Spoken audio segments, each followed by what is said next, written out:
Hello बच्चों, welcome to एडविला point channel. हमारे channel पे आई स्वागत है आपका।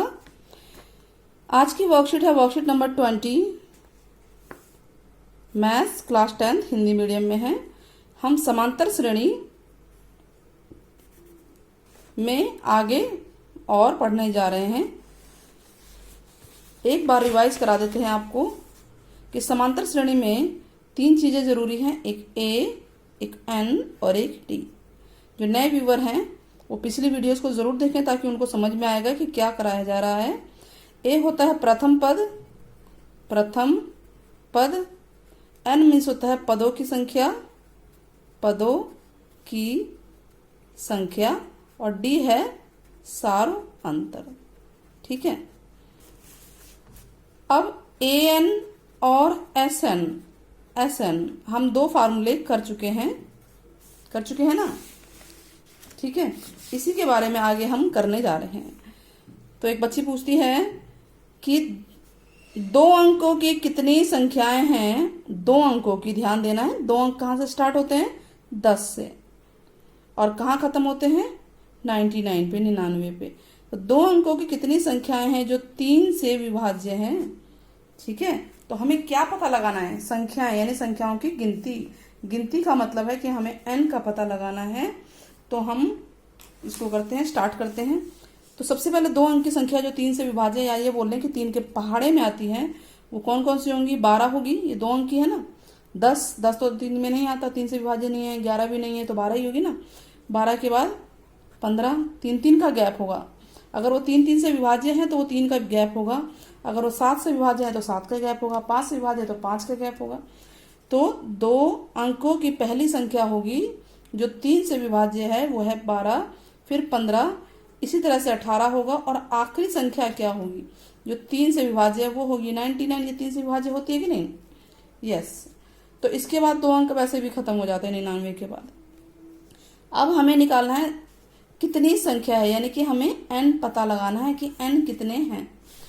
तो क्या क्या चीजें हमें पता होनी चाहिए? एक तो ए है 12 है ना पहला पद, और डी इनका अंतर होता है 15 माइनस 12। अगले में से पिछले पद को घटा देना है, जो भी है। जैसे ये पहला पद है, दूसरा पद है, तीसरा पद है, तो कोई भी 2 पद लीजिए और अगले में से पिछले को घटा दीजिए। तो कितना आ गया? ये हमारा 3 आ गया। ठीक है। और आखिरी पद क्या है? आखिरी पद को बोलते हैं ए एन, क्योंकि ए की गिनती है तो आखिरी पद भी ए से ही होगा। आखिरी पद है 99। ठीक है। अब हमें निकालना क्या है? हमें निकालना है एन। ठीक है, चलिए तो स्टार्ट करते हैं।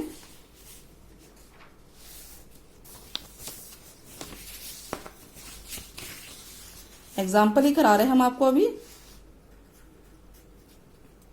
तो ए एन बराबर क्या होता है? A plus N minus 1 into D. ठीक है, A plus N minus 1 into D. अब ए क्या है? ए क्या था हमारा, बताइए? ए क्या था? ए है 12, और आखिरी पद हमें 99 दे भी रखा है। सबकी वैल्यू पुट करते जाते हैं। एन हमारे पास है नहीं तो इसको यूं ही छोड़ देंगे। और डी है हमारा 3 है। अब ये क्या होगा? ये 12 प्लस का है, इधर आके क्या हो जाएगा? लेफ्ट साइड में माइनस हो जाएगा। तो यहाँ बचेगा n माइनस 1 इंटू 3। अब मर्जी आप इसको गुणा भी कर सकते हैं या इसको नीचे इधर भी ले जा सकते हैं। तो इसको माइनस कीजिए। 9 में से 2 गया 7, 9 में से 1 गया 8। क्योंकि ये गुणा में है तो आप अगर इसको लेफ्ट में भेजेंगे तो ये भाग में चला जाएगा और n माइनस 1 बचेगा। चलिए काटते हैं। 3 दूनी 6, 3 नीम 27, यानी n माइनस 1 क्या आ गया? n माइनस 1 बराबर 29। तो n कितना आ गया? 29 जमा 1 यानी कि 30। तो जो इन्होंने पूछा है, क्या पूछा है कि 2 अंक की कितनी संख्या है जो 3 से विभाज्य है, तो वो है 30। यानी कि 12 से लेकर 99 तक कितनी संख्याएं हैं जो 3 से विभाज्य हैं? वो है 30। ठीक है, संख्याओं की संख्या है 30। समझ में आ गया? चलिए आगे क्वेश्चन करते हैं। अगला प्रश्न है, थोड़ा सा क्लियर नहीं होगा लेकिन मैं बोल रही हूँ, आपके पास वर्कशीट होगी भी। एक फुलवारी में पहली पंक्ति में 23 सूरजमुखी के पौधे हैं। कितने हैं? 23। प्रत्येक आगामी, आगामी क्या मतलब होता है? आगे वाली पंक्ति में 2 पौधे कम हैं। यानी जैसे ये पंक्ति लगी है, ये है पंक्ति, इसमें 23 हैं, तो अगली वाली पंक्ति में, अगली वाली में 2 कम होंगे, उसकी अगली में 2 कम, फिर 2 कम, 2 कम, इस तरह से फुलवारी बनी हुई है। ठीक है।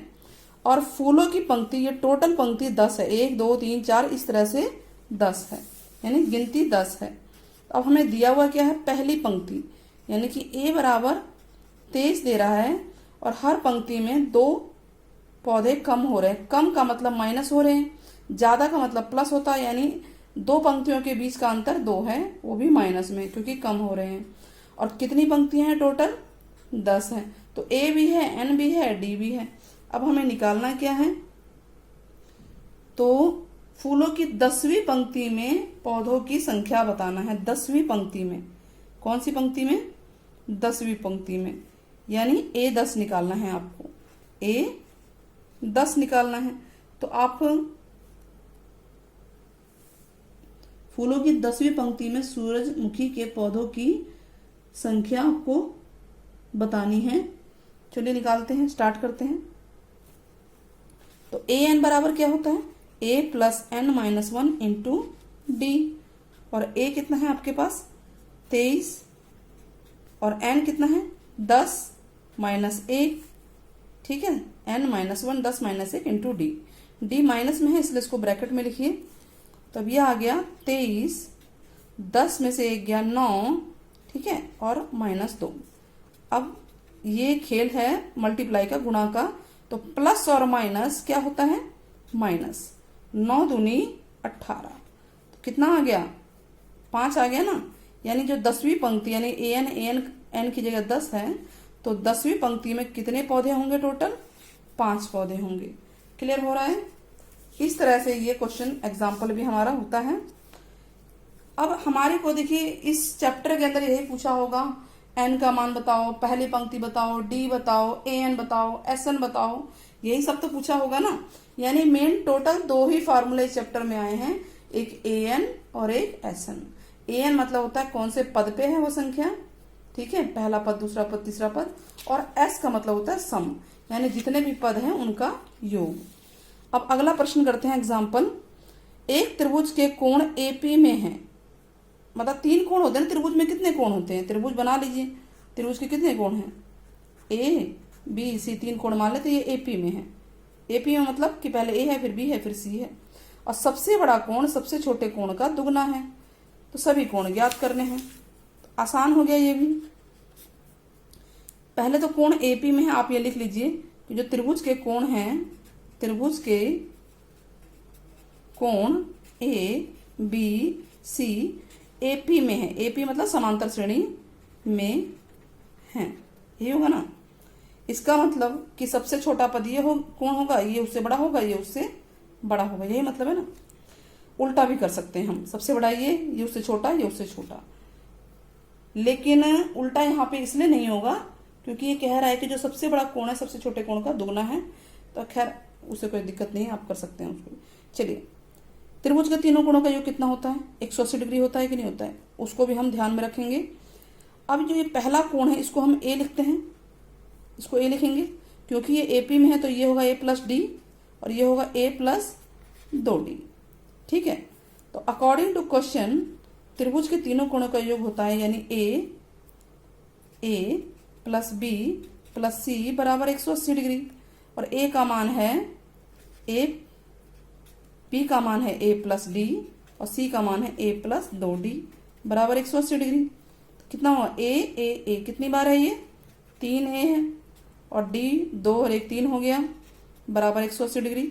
आप इसको काटना चाहे काट सकते हैं, 3 से कट रहे हैं, सारे भाग हो रहे हैं, तो यहाँ बचेगा ए जमा डी बराबर 60।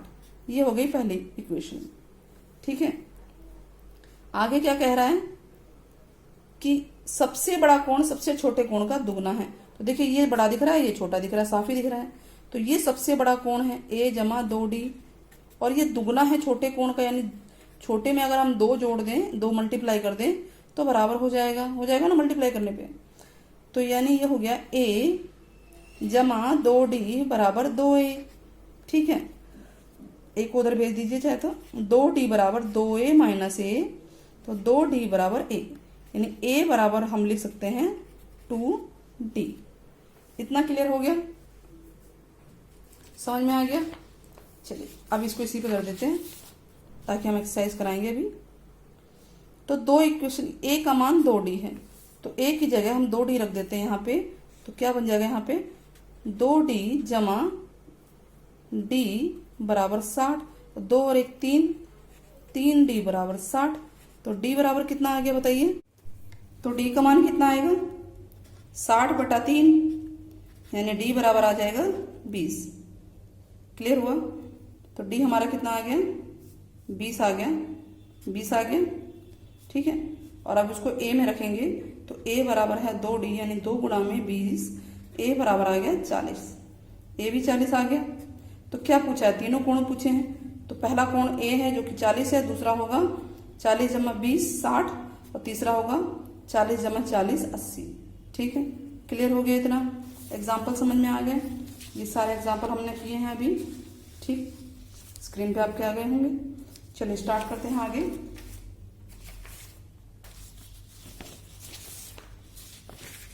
नाउ क्वेश्चन पे आते हैं। पहले क्वेश्चन पे, राम ने साल के पहले सप्ताह में 5 रुपए की बचत की, पहले सप्ताह में। ठीक है, फिर साप्ताहिक यानी हर सप्ताह में 1 रुपये 75 पैसे की वृद्धि हो रही है। इतना वो कर रहा है। अगर n सप्ताह में nवां सप्ताह जो है nवें नंबर पे है, यानी कि इस तरह से चल रहा है कि पहले 5 रुपए है, उसके बाद उसमें 1 रुपये 75 पैसे और जुड़ गया, फिर ऐसे करते करते जो nवें नंबर पे है उसकी बचत हो जाती है 20 रुपये 75 पैसे। तो n निकालना है कि कौन से सप्ताह में 20 रुपये 75 पैसे उसके पास हो जाते हैं। स्टार्ट करें। तो हमें दिया क्या है, हमें दिया है क्वेश्चन 1 A बराबर 5 और D बराबर है 1.75 और nवां पद AN बराबर है 20.75। ठीक है, ये रुपए में है, रुपए आप लिख सकते हैं। अब आपको n की संख्या निकालनी है। तो an हमें दे ही रखा है, तो an बराबर क्या होता है, फार्मूला जो दे रखा है उसमें ये सब वैल्यू पुट कर दो। an बराबर होता है a plus n minus 1 into D, और ये है 20.75। a का मान है 5, n हमें निकालना ही है, और d है 1.75। इसको आप मत छेड़िए कभी भी इस तरह से, इसको यूं ही छोड़ दीजिए। इसको हमेशा हम यहाँ पे नीचे की तरफ ले जाएंगे और डिवाइड में काट दिया करेंगे। अब ये प्लस का 5 है, पहले इसको माइनस करते हैं। 20.75 माइनस 5 बराबर n माइनस 1 इंटू 1.75, यही होगा। अब ये 5 कहाँ से माइनस होगा, ये 20 रुपए में 5 रुपए जाएंगे। अगर आपको ना समझ में आए तो इसकी 2 जीरो लगाइए पॉइंट के बाद। अब घटाइए इसमें से 5.00 घटाइए, कितना आया 15.75। समझ में आया ना, क्लियर हुआ ये मैटर। 1.75। अब ये गुणा में है, इसको इधर भाग में भेज देते हैं। 15.75 बटा 1.75 बराबर n माइनस 1। इस पॉइंट को हटाएंगे तो 2 जीरो नीचे आएगी, इस पॉइंट को हटाएंगे तो 2 जीरो ऊपर आएगी, नीचे जो आएगी ऊपर चली जाएगी, कट जाएंगे। ये समझ में आए भाई, इसका पॉइंट 0 यहाँ आएगा, इसका 0 यहाँ आएगा, आपस में वो कट जाएंगे। तो इस तरह से भी लिख सकते हैं हम इसे। ठीक है, अब इसको काटना शुरू कीजिए। 5 के पाड़े से कटता है, 5 थी 15, 2 5 पंजे 25, 5 थी 15, 5 एकम 5, 5 पंजे 25, फिर कट रहा है 5 सत्ते 35, 5 6 30, एक इसको दिया, 5 दिए 15 और 7 नीम 63, यानी n माइनस 1 बराबर 9 आ गया। तो n बराबर क्या आएगा 9 जमा 1, यानी n बराबर 10 मान आ गया। यानी 10वें सप्ताह में, ये 10वें नंबर पे है, उसकी बचत 20 रुपये 75 पैसे हो जाएगी। इस तरह से हमारा पहला क्वेश्चन हो जाता है। पूरा क्लियर हो गया आप लोगों को। चलिए क्वेश्चन नंबर 2, 10 और 250 के बीच में कितनी संख्याएं जो 4 से विभाज्य हैं। 4 से विभाज्य का मतलब है 4 के पहाड़े में वो आती होंगी। तो 10 से स्टार्ट कीजिए। 10 होती है क्या 4 से? नहीं। 11 नहीं। तो फिर पहली संख्या क्या है? 12। उसके बाद 4 से विभाज्य है तो इसका मतलब अगली संख्या 4 ज्यादा होगी। 4 4 का गैप होगा तो अगली संख्या होगी 16, फिर अगली होगी 20। इनके बीच में 4 का गैप होगा क्योंकि 4 इनके बीच का अंतर है। ठीक है। इसी तरह से आखिरी संख्या क्या होगी? आखिरी संख्या देखते हैं क्या 250 4 से विभाज्य है? चेक करके देखिए। 250 को 4 से भाग करके देखते हैं। 4 6 24। ठीक है। कितना बचा? 1 बचा। 4 दूनी 8। 2 फालतू है, ये 2 एक्स्ट्रा है ना क्योंकि 2 शेष बच रहा है। यानी 250 से अगर हम 2 कम कर दें 248 लिख दें तो ये 4 से पूरी विभाज्य है। इसको चेक कर सकते हैं। 4 6 24, 4 दूनी 8। समझ में आया? शेष बच गया ना, जिसका मतलब ये 4 से विभाज्य नहीं। तो इससे पीछे वाली संख्या हमें इसके बीच की संख्याएं बतानी है, 10 और 250 के बीच की। तब हमारे पास सब कुछ आ गया। ए हो गया 12 और डी कितना है? 4 दिख ही रहा है। और लास्ट का पद जो ए एन है वो है 248। ए है, डी है, ए एन है। निकालना क्या है? कितनी संख्याएं? कितनी संख्याएं मतलब कि हमें एन निकालना है। क्या निकालना है? एन निकालना है। तो ए एन में एन होता है ना, ए जमा एन माइनस 1 इंटू डी। और ए एन है 248, ए है 12, एन माइनस 1, एन नहीं है हमारे पास, डी है 4। अभी प्लस का 12 है, पहले इसको इधर भेजना है, कहीं इसको मत भेज देना आप लोग। पहले इसको इधर भेजेंगे तो लेफ्ट में भेजेंगे तो ये माइनस का हो जाएगा, एन माइनस 1 इंटू 4। घटाइए, 8 में से 2 गया 6, 4 में से 1 गया 3 और यहाँ 2 बच गया। अब क्योंकि ये गुणा में है तो इधर आ जाएगा तो ये भाग में हो जाएगा। तो यहाँ एन माइनस 1 बचेगा, सिर्फ ये कट जाएगा। 4 पंजे 20 और कितना बचा? 3 बचा ना, 4 नेम 36। तो n माइनस 1 बराबर 59 आ गया और n बराबर होगा 59 जमा 1। तो n बराबर आएगा हमारा 60। इसका मतलब कि कितनी संख्या है 10 और 250 के बीच में? 60 संख्याएं। कितनी संख्या है? 60 है। समझ में आ गया? क्वेश्चन नंबर 2 देखिए, क्लियर हो गया होगा। अभी तक n का मान पूछ रहे, दोनों सवालों में n का मान पूछा है, यानी कितना इंपॉर्टेंट है n का मान निकालना, कितना जरूरी है इसको हमें करना। आगे करते हैं, स्टार्ट करते हैं नेक्स्ट क्वेश्चन। क्वेश्चन अगला पढ़ लेते हैं पहले इसको। किसी चतुर्भुज, चतुर्भुज कैसा भी चतुर्भुज बना लीजिए, इसने बोला नहीं कैसा भी हो सकता है वो। तो ए बी सी 4 कोण होते हैं ना, तो चारों कोणों एपी में, ध्यान रहे तो पहले ए है, फिर बी है, फिर सी है, फिर डी है। इसका बड़ा महत्व है जो ये वर्ड बोला है इसने। और सार्वंतर है डी, डी की वैल्यू है 10। कोणों का मान निकालना है। तो चलिए स्टार्ट करते हैं। क्वेश्चन 3 क्या बोल रहा है कि किसी चतुर्भुज में कोण ए बी, कोण लगाइए चाहे ना लगाइए वो आपकी मर्जी है, सी डी लगाना है तो आप लगा लीजिए इस तरह से। क्या है ये? एपी में है। क्लियर है? तो इसका मतलब ए है ए, ये ए जमा डी होगा, कॉमा है, ये कॉमा है यहाँ पे, ठीक है। ए जमा डी होगा, ये ए जमा 2d होगा, कॉमा ए जमा 3d, ये होंगे ना 4 कोण। अब सार्वंतर डी दे रखा है और क्या दिया हुआ है? डी बराबर 10 दिया हुआ है। तो हमारे पास ये भी हो गया, ये भी हो गया। और एक चीज और, चतुर्भुज के चारों कोणों का योग कितना होता है? कितना होता है? 360 डिग्री। तो स्टार्ट करें। चतुर्भुज के चारों, या चतुर्भुज लिख भी सकते हैं, कोणों का योग बराबर 360 है। यानी ए जमा डी, ए जमा 2d, यही है ना चारों कोण, ए जमा 3d बराबर 360। ए का मान कितना है? नहीं पता हमें, कोई भी ए नहीं पता। तो ए है कितनी बार? 1 2 3 4 बार है, 4 ए हो गया। और डी कितनी बार है? 2 और 1 3, 3 और 3 6d बराबर 360 डिग्री। तो 4 ए, डी की वैल्यू रखिए, डी की वैल्यू है 10 बराबर 360। तो 4 ए जमा 60 बराबर 360। अभी 60 जमा का है, राइट में जाके माइनस का हो जाएगा। तो 360 माइनस 60, तो 4a कितना आ गया, 300 आ गया ना। तो a कितना आ गया, 300/4, 4 से 28, 2 इसको देंगे, 4 पंजे 20। तो a बराबर आ गया 75, यानी पहला कोण जो a था, a बराबर 75 डिग्री आ गया। दूसरा कोण b, जिसको a जमा d बोला गया है, 75 जमा d कितना है, 10 है ना, 10, तो कितना आएगा 85 डिग्री। कोण c था a जमा 2d, यानी 75 जमा 2 गुणा में 10, तो कितना होगा 75 जमा 10 दूनी 20, ठीक है। कितना आया 95 डिग्री, 95 है ये। और कोण d होगा a जमा 3d, 75 जमा 3 गुणा 10, यानी 75 जमा 30, तो कितना आया 105 डिग्री।